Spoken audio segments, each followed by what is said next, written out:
Today's briefing focuses on the latest efforts to rescue local journalism. How helpful will they be for ethnic media? The news media industry is shrinking before our eyes. The estimated loss of more than 3,000 outlets, including ethnic media newsrooms, since 2005, and a closure rate of 2.5 per week throughout 2023 have created vast media deserts filled by dis and misinformation. The loss of local journalism poses what many see as a threat to democracy. Media and business leaders have experimented with numerous solutions, but they are mostly patchwork and temporary, but nevertheless impressive efforts. 2024 begins. There are now a number of approaches that media leaders and legislators believe could turn things around. And these are the focus of this briefing. Our speakers include 3 experts who can provide insights on some of the leading ideas and solutions, not just in the US, but in Australia, Europe, and most recently, Canada. We have invited 3 ethnic media publishers also to share their experiences in trying to keep their media outlets afloat and their perspectives on the proposed initiative that are presented by our 3 experts today. Our speakers include Stephen Waldman, President of Rebuild Local News and co-founder of Report for America. Ryan Adam, Vice President of Government and Public Affairs at the Toronto Star. Brittany Bassotti, General Counsel of the California News Publishers Association. Marta Ashkenazi, publishers of the San Fernando Valley Sun in Los Angeles. Cora Oriol, publishers of Asian Journal, a Filipino newspaper headquartered in LA with branches in New Jersey, Las Vegas, and San Francisco. And our 6th speaker is Nakia Cooper, a veteran of broadcast and print journalism who runs the Houston Black Journalists Association and publishes the Bayou News Beat. Cooper also co-directs EMS Houston, Ethnic Media Network in Houston. We ask speakers to speak slowly for our interpreters in Spanish, Mandarin, and Korean. And we ask reporters to enter their questions in the chat, which we will address in the last 15 minutes of today's briefing. Our speakers are also encouraged to answer questions in the chat throughout the conference. We will send a video of today's briefing and expanded bios with contact information for each speaker to all participants later today. Each speaker will begin to have 7 minutes each. To begin, I'd like to give a little bit of context. News deserts first started in rural and remote areas, but are now encroaching onto even the metropolitan areas. You may live in a city of 10 million people, and yet there's no news coverage of what's happening in your district. As a result, huge percentages of population are now relying on social media, which is not necessarily a good thing, since so much of fake news and misinformation are funded through this online platform. To fix this problem, there is a rallying cry for rebuilding local journalism from the ground up, since the traditional top-down corporate structure of media is not working. Our first speaker is Stephen Waldman of Rebuild Local Journalism. He will talk about the movement of seeding and fostering community media across the country and share with us some of the successful stories and ideas that he thinks are working. Stephen. Thank you so much for having me and for bringing this together. This is a really important moment because, as you said, the crisis is accelerating. Excuse me. Crisis is accelerating. the Medill News Desert study that last year said 2 newspapers a week were closing. This year said 2.5 newspapers a week are closing on average. So on a national level, the crisis is actually getting worse. And there's also evidence that in places where existing local news goes away, it is not being replaced by new things on average. So there are a lot of new things, but they tend to be in different areas than where the closures are happening. And then in addition to closures, you have, even in the places where the publication hasn't closed entirely, there's just way less actual coverage. And I think that this is a moment where ethnic media in particular can have a very big impact on the public policy discussion. There is a public policy discussion. I guess that's the first headline. That wasn't even really true in any kind of broad-based way a couple of years ago. So there is this general sense, but first of all, no one thinks that government support should be, the primary support for news. Like no one is arguing that at all. And everyone is quite aware that if you do this in a bad way, you could actually create all sorts of problems and undermine the independence of the press. So it's still the heart of saving this and turning this around, creating a better news system is just going to be what you do on a daily basis to serve your communities. But that is, seems to be in many cases not enough. And so we are arguing for public policy that will help strengthen local news, community news. And there are a few different approaches that we're seeing around the country, and almost all of them are kind of also in play or being discussed in California. So one is the idea of government advertising being pushed more toward community journalism. Ethnic Media Services has been working on that in California for a long time. In New York City, the City University of New York basically came up with a proposal that they got the city council to agree to, that half of the money that the city spends in advertising should go to community media. And that led to about a $10 million shift of funds toward community news organizations, including mostly ethnic media in New York City. So we're working at Rebuild Local, we're working with them to try to replicate that model around the country. So that's one idea. There's a series of tax credit proposals that have been put forward on the federal level. There's a federal bill that does 2 of them, and then there's a bunch of state versions. So there's a bill called the Community News and Small Business Support Act, which is a bill in Congress, has 2 pieces. One is an employment tax credit for hiring or retaining local reporters or editorial people. And you can get up to $25,000 in subsidy that way. So it's not just, it's way more generous than it sounds. It's not just that you don't have to pay the payroll tax credits. It's actually a subsidy of up to $25,000 per head. So it's quite a lot. That actually passed the US House of Representatives last Congress. So it's a real thing with, real possibilities of becoming law under the right circumstances. The second part of that, which we're seeing kind of in a couple of states, is a tax credit for small businesses that advertise in local news. It's a very creative approach because the tax break is actually going to restaurants and dry cleaners and grocery stores, but only if they advertise in local news. And it's interesting because this doesn't involve someone in the government making decisions about who should get a grant or not. The news organization has to prove their worth to the advertiser, that it's going to be a good use of their money, and the advertiser is going to choose based on what they think is going to be effective for their brand. But we like it because it kind of helps revive the very, very important connection, symbiotic relationship between Main Street businesses and local media, and could be, I think, in a more persistent way, that small businesses are only eligible for that. There is the 886, which is the bill, the federal version of it is the Journalism Protection and Conservation Act.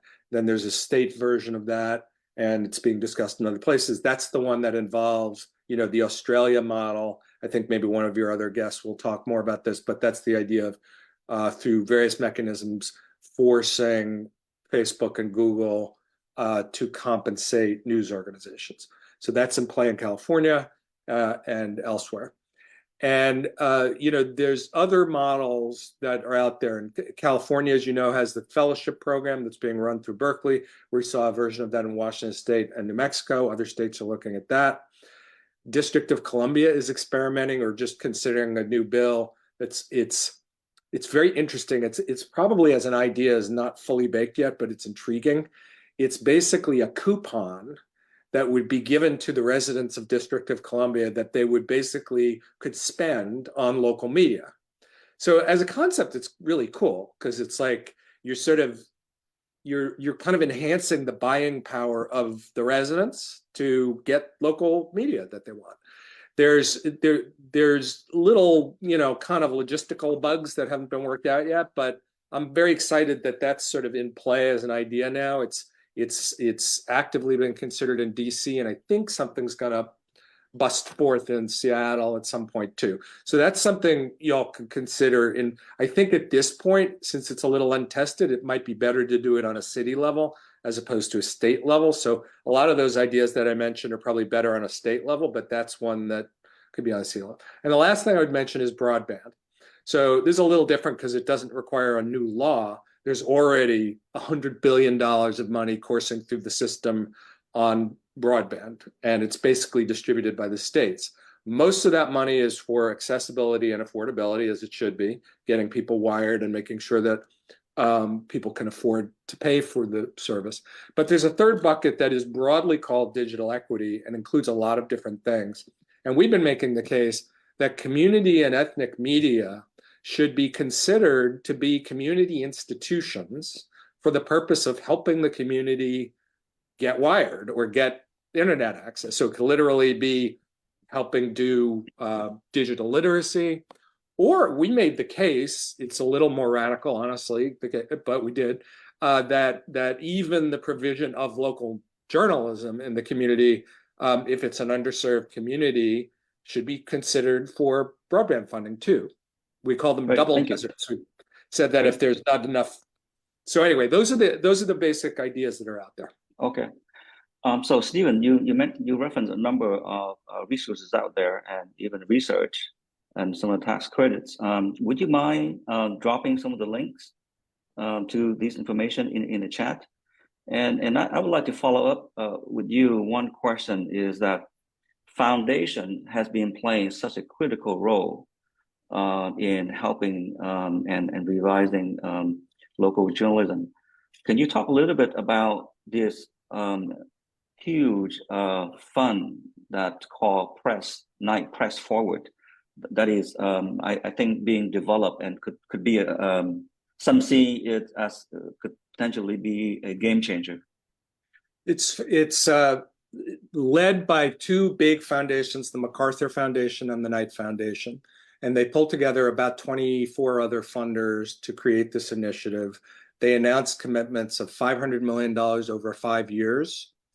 Some of it, a small portion of that, like 10, 15% of it, it's going to be literally like a new pool of money, like a new foundation, basically, but just for local news. They haven't really said yet exactly how that's going to work, but in the next few months, I think we'll see announcements about how do you apply for things like that. The other part of it is existing foundations kind of increasing their commitments. So they're calling this aligned giving. And it's basically taking folks that were already kind of interested in this, getting them to commit a little bit more, and then coordinating it a bit better. So the honest answer is it's still a little bit murky how this is going to work. Like, who do you apply to? It's not really clear. Who do you apply to? They were talking about having a common application to make it easier so you don't have to apply to 20 different foundations. That could be great.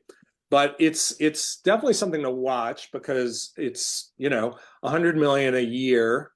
And it is entirely targeted toward local news. Now, they have said the 4 pillars of this, if I can remember right. One is direct support for newsrooms that are, serving communities. 2 is kind of, so that could be like, for your members or the folks on this call, could conceivably be direct aid. 2 is what they call infrastructure projects by which they really believe, and I think there's some truth to this, that it's crazy for you all to be spending lots of time and money on learning a new and spending a lot of money on your tech platform or your ad services. Like the technology part of this ought to be driven down to being less expensive for you and easier so that you can really spend your time and energy on editorial and ad sales. So they're going to do stuff around that. The third is equity, is around making sure that as we build back hopefully a better local news system, that we don't reinforce or repeat inequities that have been in the system racially for generations. Sure. Yeah. And then the fourth is public policy, that they believe that public policy needs to be an important part of it. Great. Thank you. So we actually have a very good question in the chat. And I know that we have been having this debate in many different spaces as well as to the definition of local, and it can be defined in many different contexts, because a large mainstream media's corporates could also claim to be local because they do have a large percentage of local news serving the audiences. But just briefly, for our audience, because by and large, the majorities are small ethnic media outlets who have been essentially local medias. So if you could just touch on that just very briefly, and then we'd like to move on to the next speaker. Yeah, the truth is each locality has been defining it a little bit differently depending on their circumstances. In New York City, it actually was called ethnic and community media. So they had two definitions. One was a geographic one, like if you're covering a particular neighborhood or community. And second was if you're covering an ethnic community, ethnic or religious community.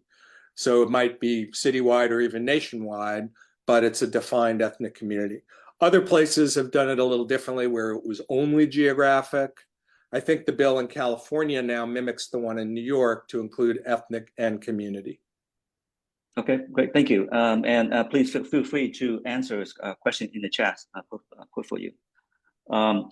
So next, we would like to go to the second speaker. Internationally, government direct involvement in the media industry beyond the role of industry regulator is not new.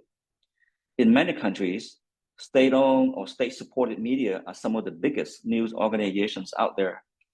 For example, the BBC in the UK, PBS in the US. In light of the new industry existential crisis, a number of governments are actually getting into the weeds of development with special policies and resources through tax credits.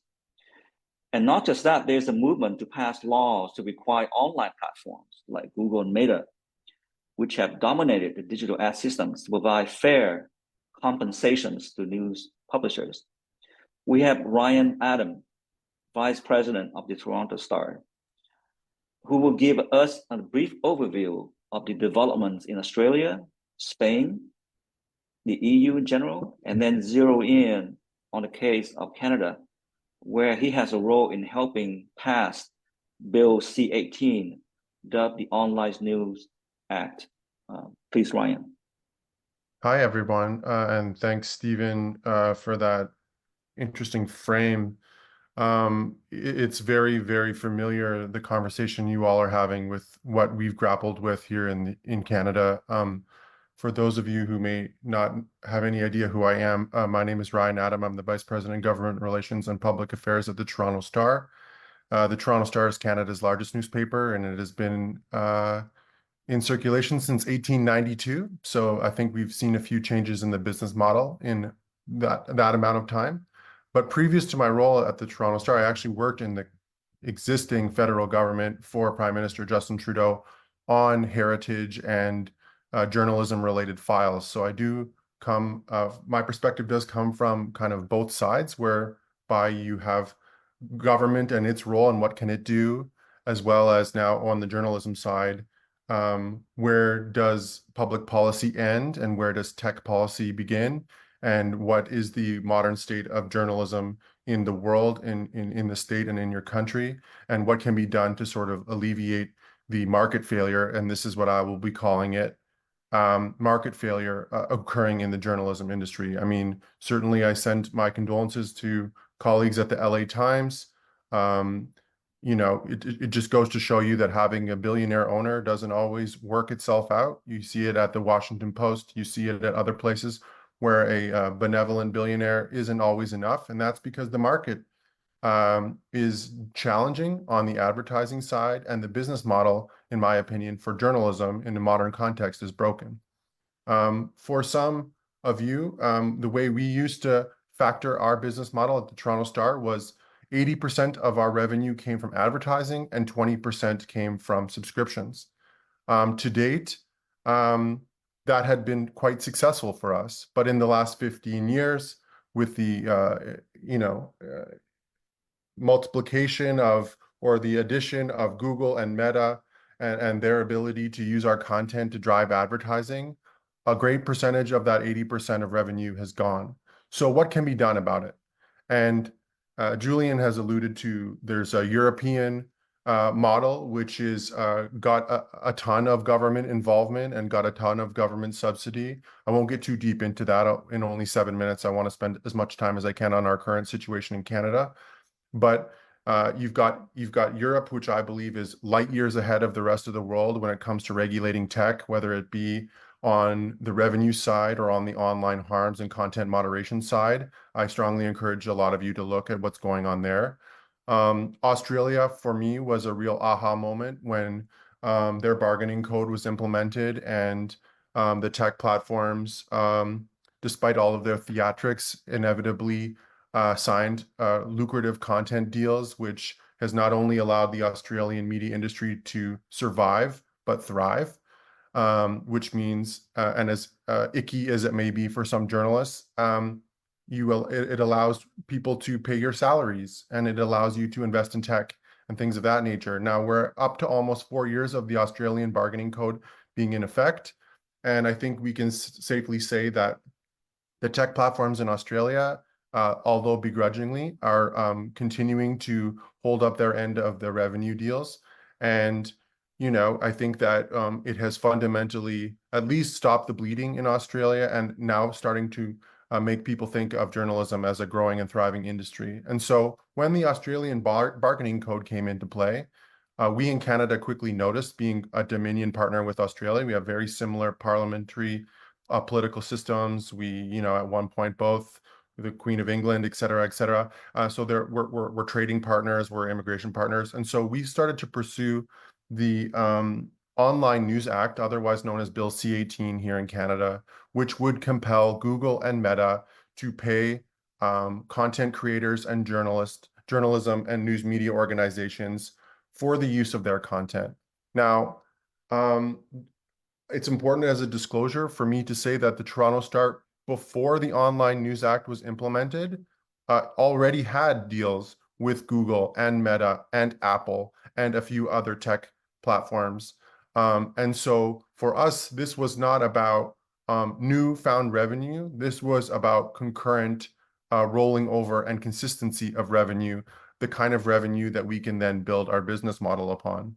So the Online News Act came into force in 2022, but before I kind of get into the nitty-gritty of that, I do want to, for the purposes of this conversation, unpack some of the government supports that the media industry in Canada has tried and enjoyed since 2017, and still, with all these government supports I'm about to detail, still finds itself on the brink of insolvency and the creation of news deserts, as Julian has described in your current situation. So in Canada, we have a digital subscription tax credit, which is if I go online and buy a Toronto Star subscription, 15% of the total of that subscription is tax deductible.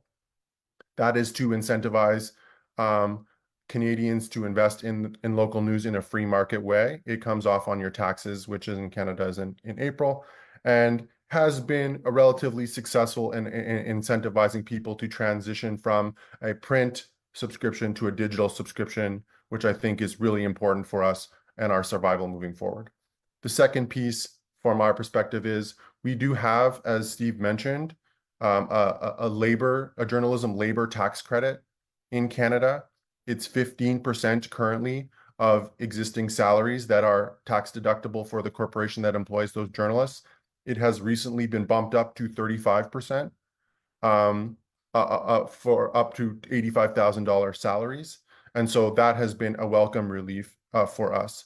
But then we get into the Online News Act, which for us, and in my opinion, is a free market deal, a taxpayer-free deal that compels tech platforms to properly compensate content creators and journalists without government involvement. Yes, the government had to pass the law, but it is my strong belief and my strong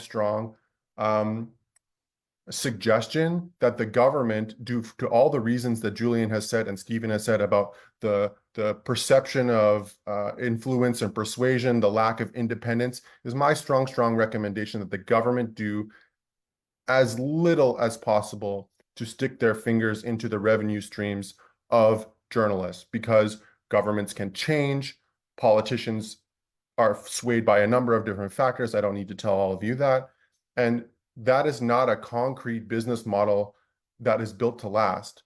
However, what is built to last is taking two of the 5 biggest companies in the world, Google and Meta, recognizing that the content they're sharing from news organizations has value, and compelling them to compensate permanently those content creators with revenue generated from the advertising from sharing that content, in my opinion, is the best case scenario.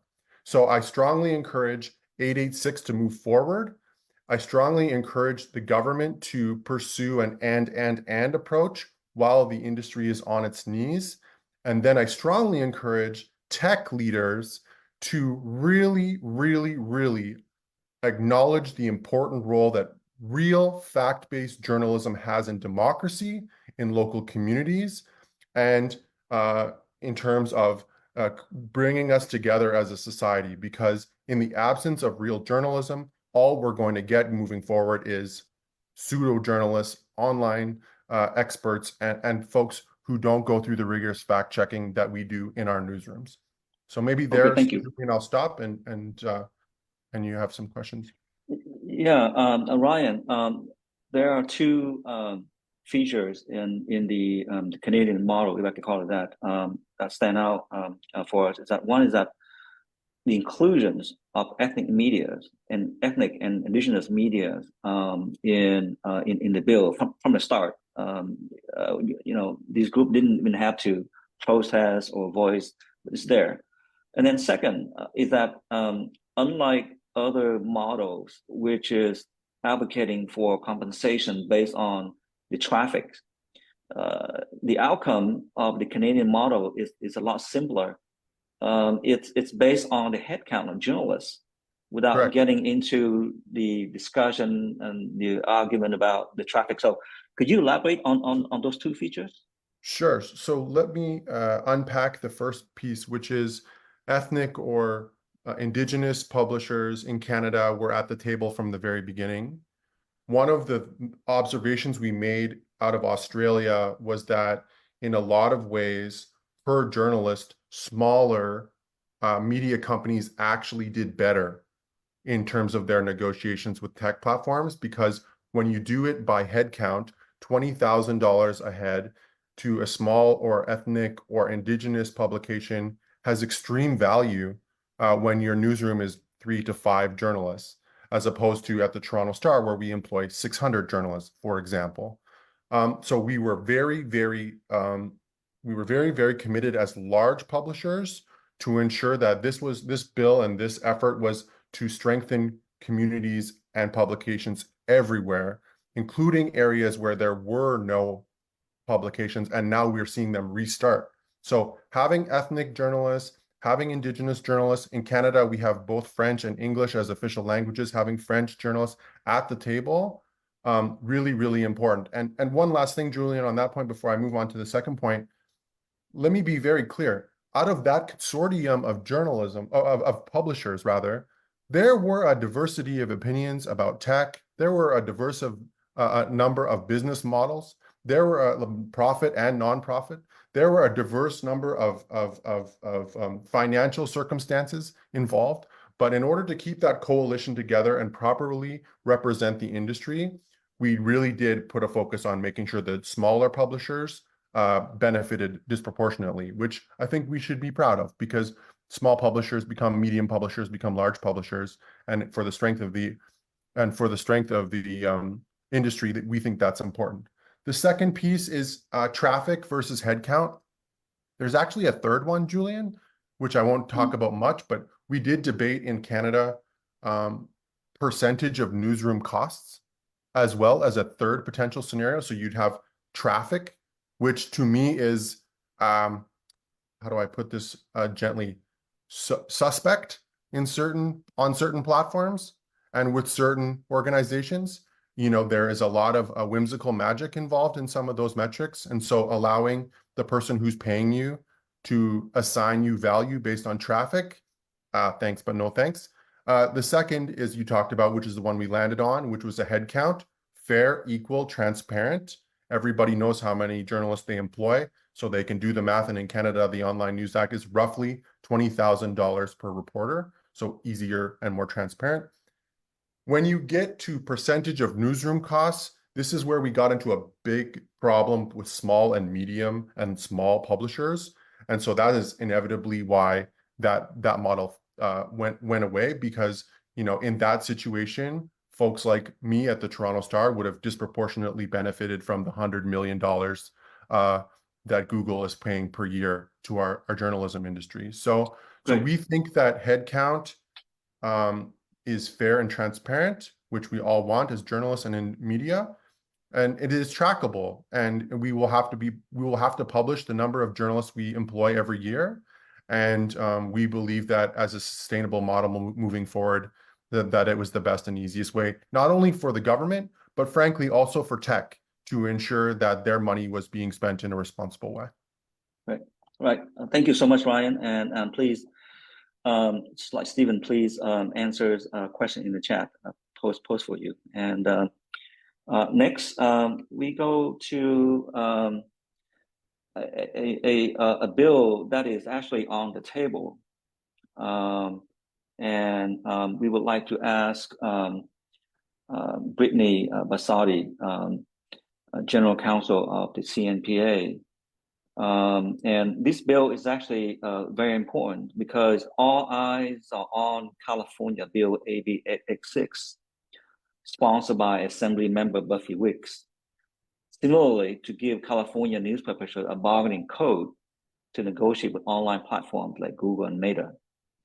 Now, in terms of magnitude, as the world's fifth economy and arguably the cradle of online business industry, the outcome of this bill will have an impact not only in the country, but around the world. So needless to say, the online platforms are also pushing back. So to give us an update of where we are with AB 866, we'll go to Brittany. So Brittany. Thanks, Julian. Sorry about that. Thank you, and thanks for having me. My video has been occasionally freezing, so if that does happen, I'll shut it off and come back on. So apologies ahead. So as Julian mentioned, I am Brittany Bassotti. I'm the General Counsel over the California News Publishers Association. Just for a little background, for those of you who aren't familiar, I mean, I know we've done a couple calls like this in the past with Julian and Sandy, but we have around 450 publications throughout the state of California, and over 90% of those are small businesses. So oftentimes, like, one of the arguments we hear from opposition is that it's just going to go to the hedge funds, or that I represent the bigs. That's not the case. Julian's on our board, Martha's on our board, Vandana's on our board, Alden and Gannett have one seat each, right? So just for clarity purposes, I'd like to share that.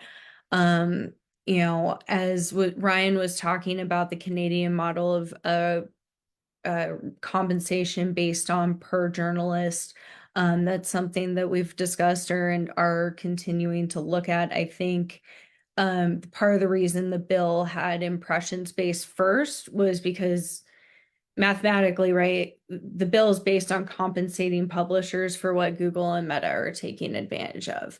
And you can measure how much money they're getting off of that based on how much of your content is being accessed, displayed. It's not a link tax. That's a fun argument from the other opposition, right? We've been working on different policies to try and keep the industry benefiting since I've been around in 2020. I remember Julian and Sandy working with Jimmy, were my predecessor. We worked with Regina, California Black Media, and we worked with Arturo and Latino Media Collaborative to look at some of these different policy considerations. We've advocated for the tax credits that Ryan has described, and an employer tax credit or the small business advertising credits. But even in budget surplus years, those efforts would not have gone forward.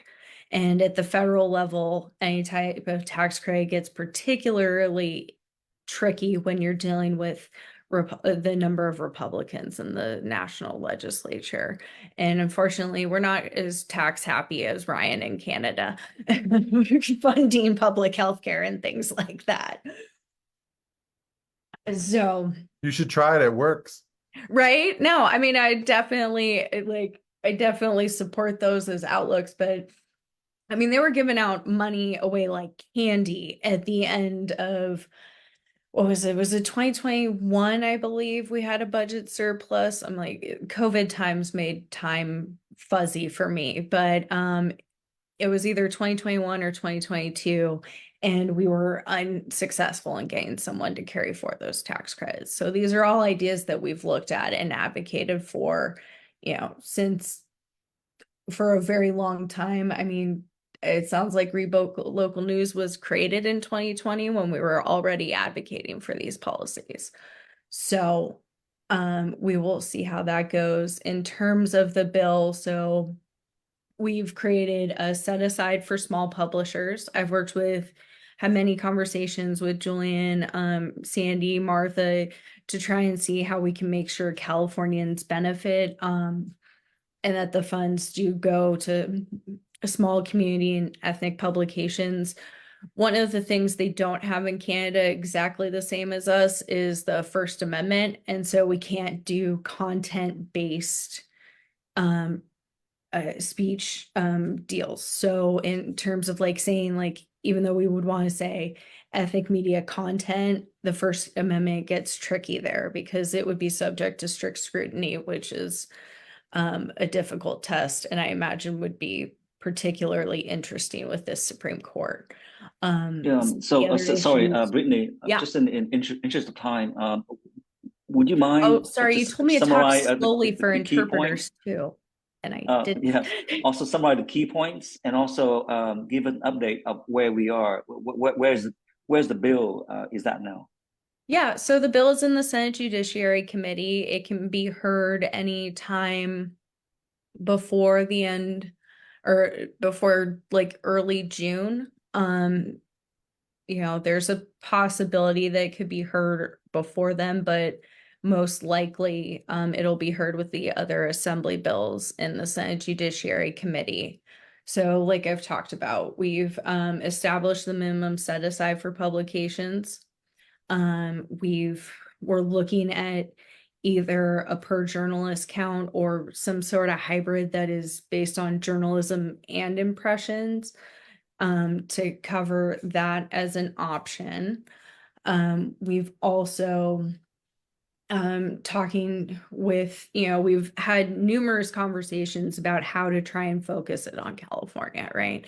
We've worked with both the Senate and Assembly Judiciary Committees. Right now, it is based on what Californians are reading and accessing, right? Because any type of residency requirement was struck down in 2017 or 2019 by the Supreme Court by a 7-2 decision, which they usually don't agree that much on much. also looking at trying to see other ways, but there's this thing called the Interstate Commerce Clause. And so if we were to facially make it value California businesses, that would make it more difficult to withstand a judicial challenge. So it's not that I don't want to have it benefit Californians the most. It's there's this Constitution thing and the Dormant Commerce Clause, which is kind of a pain sometimes. Okay. And I'm sorry, Julian, were you gonna ask a question?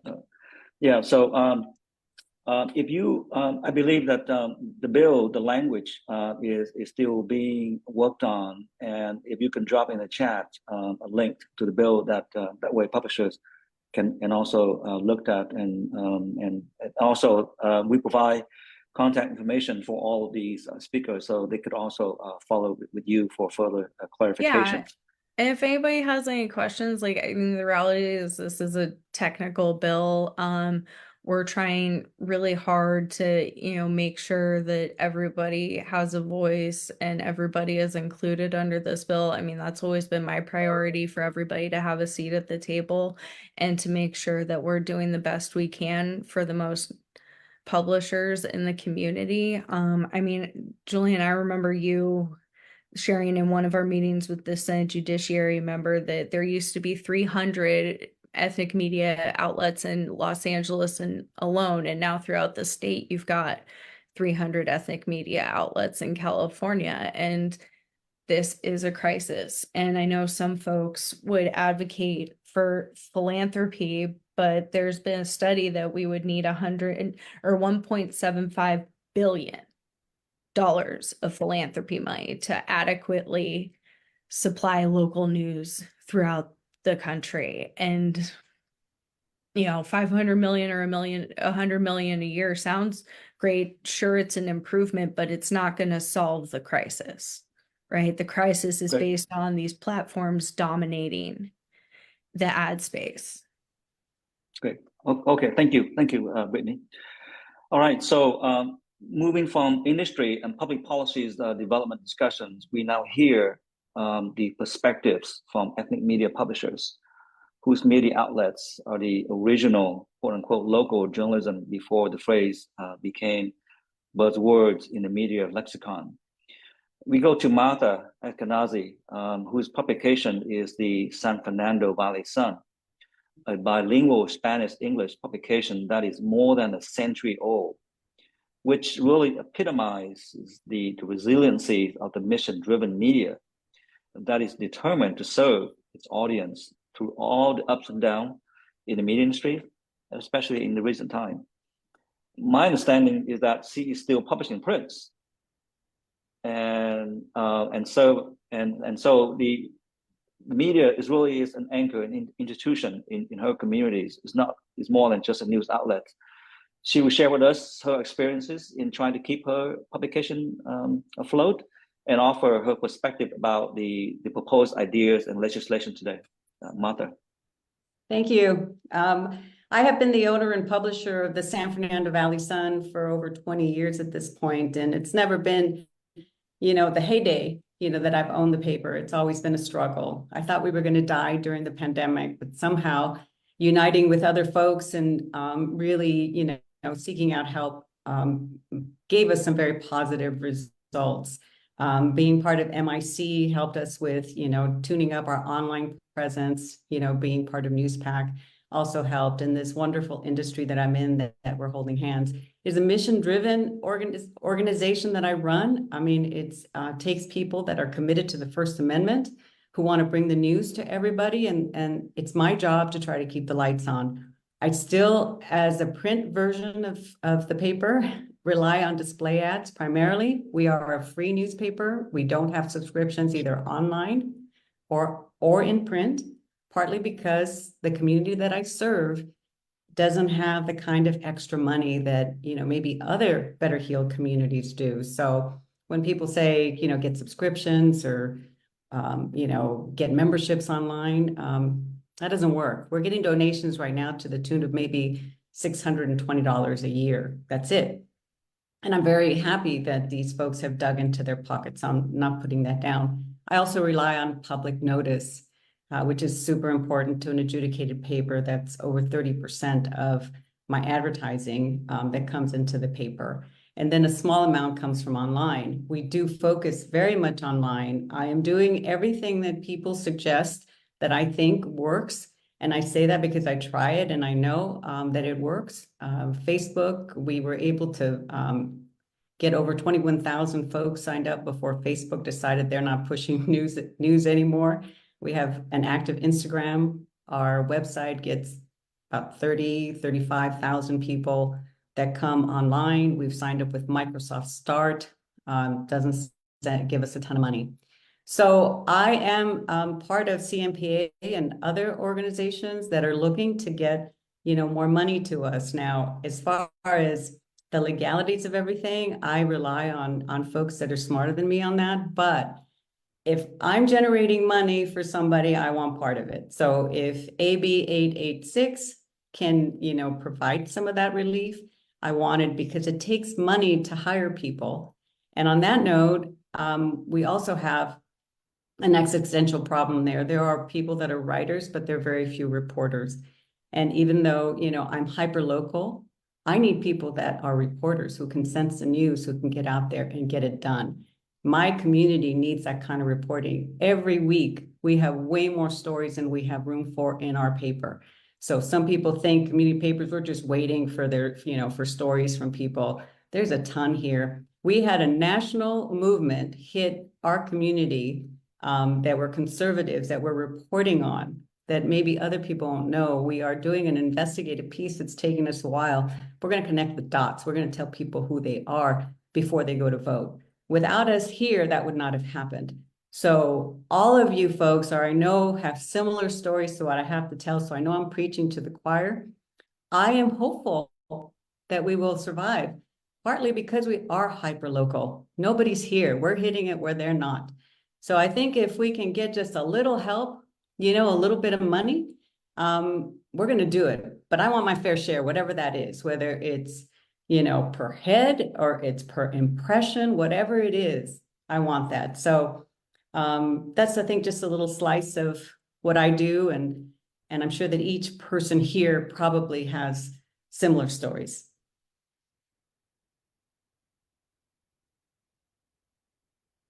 Can't hear you. You're on mute, Julian? Yes, after all these years. Thank you for that, Martha. Next, we go to Cora Oriol. Her publication, her media group, the Asian Journal, is a unique model. It's both a national media group as well as local journalism outlets.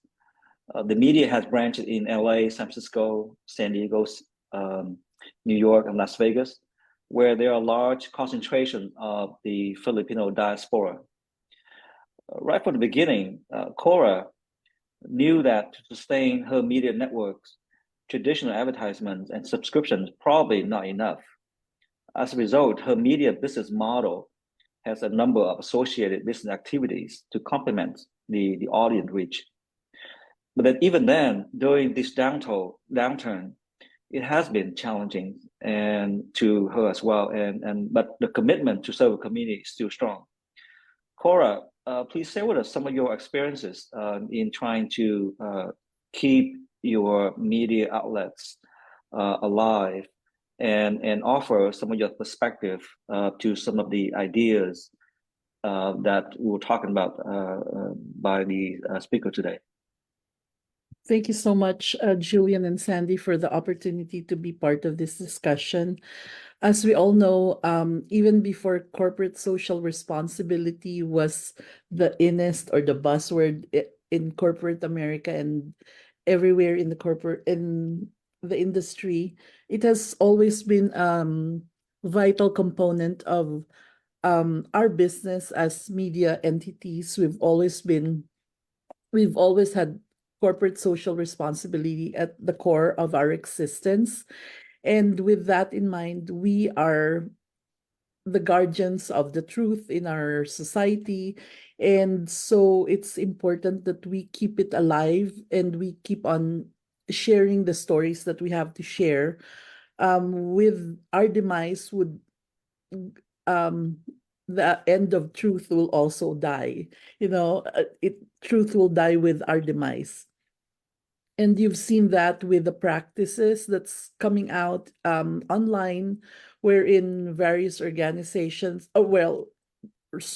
supposedly, it's been difficult for people to figure out what is right and what is wrong, which is truth or fake news, because of the absence of and it's only through entities like the real media that those fake news are addressed. And sometimes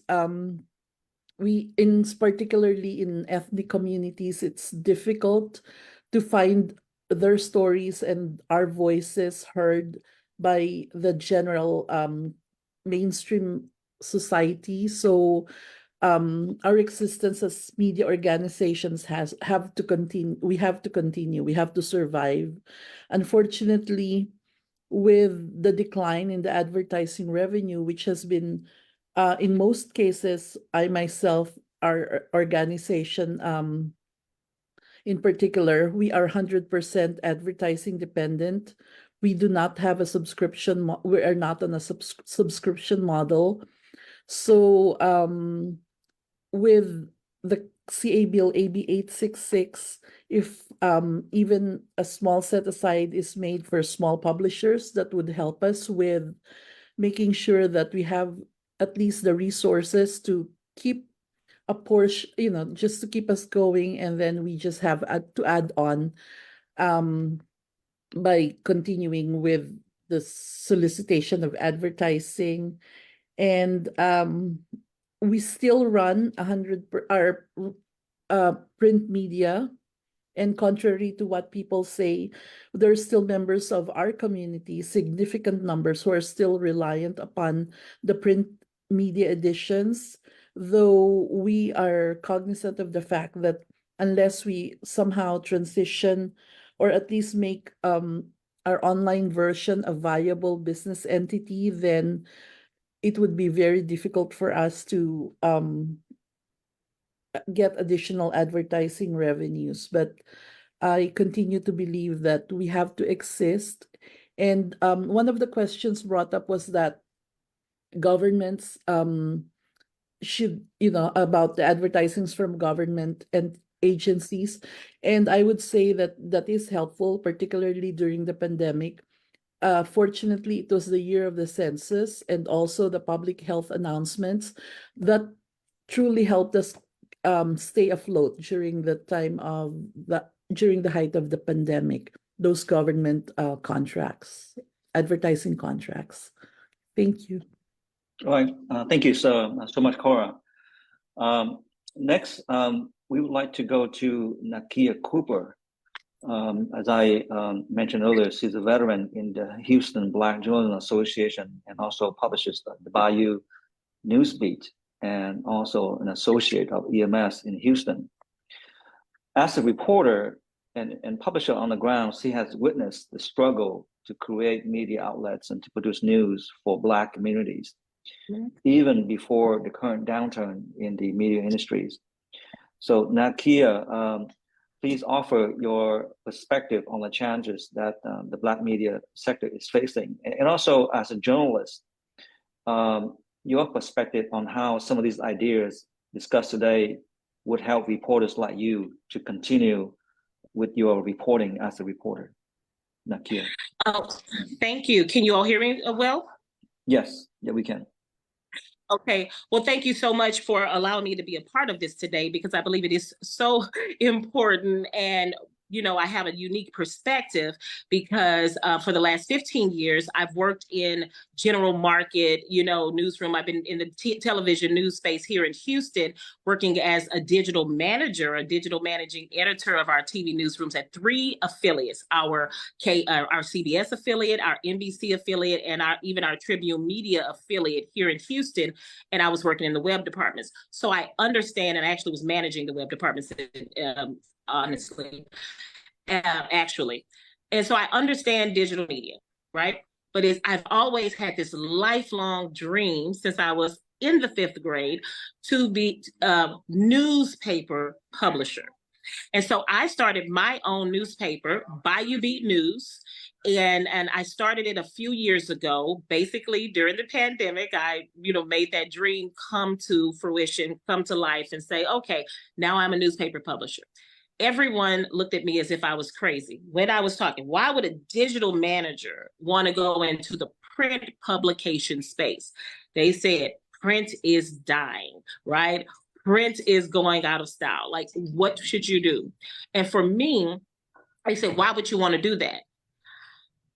I jumped in feet first, head first. I developed a business plan, and then I soon found out about how the resources were limited. They're limited for a lot of print publications. Here in Houston, in the Houston market alone, we have dozens, of ethnic media outlets that are still print publications. Just with our Houston Ethnic Media Consortium or Coalition, our last briefing or roundtable discussion, we had 40 outlets there. More than half were print publications. And these print publications are fighting to survive. I personally, I'm spending money from my day job to fund my newspaper, right? That's the space that I'm in, because advertisers are saying, we want to go in the digital space. Well, guess what? I have a digital outlet as well. I have the digital component to Bayou Beat News, but I'm still one of the little guys. I service the underserved communities. I service ethnic media. I am a Black publisher, right? Black media outlet owner, and we do not get the same. I think everybody shares that experience, that being ethnic media, right? We're the little guys up against the big guys who are up against the bigger guys, right? These resources, when we talk about equity and inclusion, equitable resources, it shouldn't be it's seemingly these days a trending phrase, but is it real? Do they really supply us with the things that they say that they're going to supply us with? Do we really get it? Are we really in that fight? I have not seen that kind of support coming from big advertisers, even with political candidates. We just went through a large, had some really, big races at the end of last year. And most ethnic media reporters in Houston were complaining that we did not even get a lot of those ad dollars for those mayoral races. They ran to television. For some of the council seats, the judges' races, they ran to television, right? I didn't see that. And we're the people that you come to when you need us, but you don't support us year-round. You don't support us when it comes to those ad dollars. So what I would like to see is how the government and these bills and all of these things really can make us a player in the games. That's my experience. My experience is I'm in a fight just trying to stay alive. And I'm having to continue to work multiple jobs just to keep my voice heard with my newspaper, because I refuse to fold, or I'm fighting to make sure that I don't. They say everyone has a voice, but not everyone deserves a microphone, because out here within the age of misinformation, disinformation, and people popping up with podcasts on social media, every time you turn around, everyone has a podcast, right? Some of those people probably should not be the representatives that we need out here giving out information, because they're not journalists, they're not trained, they're not vetted, right? So we're already up against a fight with that. But the people who have earned those microphones, what are we doing to make sure that they are supported? So my plea is to big business, anybody that's out there, the big time advertisers, don't forget about us, because we need you and we need to stay afloat. Great. Thank you so much, Nakia. So now I would like to return back to the three expert speakers, hearing what the three publishers on the ground are saying, that print is not dead. Print is still very relevant and important to their audiences. And second, there seems to be a bias toward favoring digital medias for funding. And this is the one area that ethnic media and hyper-local media tend to be at its weakest. And then third, as Stephen also mentioned about, there are so many different resources, including foundations, but oftentimes there's barriers for ethnic medias to access. So, and I'm asking any one of the speakers to answer. Well, just on the digital versus print, I mean, at the Toronto Star, we have a fairly robust number of subscribers who are still print only. It's incredibly lucrative for us still. The infrastructure required to deliver print is becoming more and more cumbersome, let's be honest. The number of people required to operate the printing press, to deliver, et cetera, et cetera. It has been a real struggle. I work at Star, not the Toronto Star, where we have 80 publications within our kind of news media umbrella, 70 of which are community-based print publications. I agree with some of the other speakers. It's a common refrain. The advertising is dried up. People want to go digital, et cetera, et cetera. But I do think that we are in an era of content. We literally have streaming platforms and podcasts and other things popping up every single day. The content, especially local, organic, truthful, fact-based content, the demand has never really been higher. It's just that we're operating in a world of a duopoly when it comes to advertising. There are two big players globally. It is Google and it is Meta. And no amount of begging, pleading, innovation, et cetera, is going to save a business from losing 80% in 15 years. And so this is why government does need to get involved, why this content does need to be compensated by tech platforms, and why the relationships you all have cultivated with your readers are so desirable to tech platforms, because you are a trusted voice to them. So don't let anybody tell you that, oh, you know, the moment has moved past newspapers or moved past journalism. There's a stronger word I could use that I use with my friends and family that I won't use here. It starts with horse, I will say.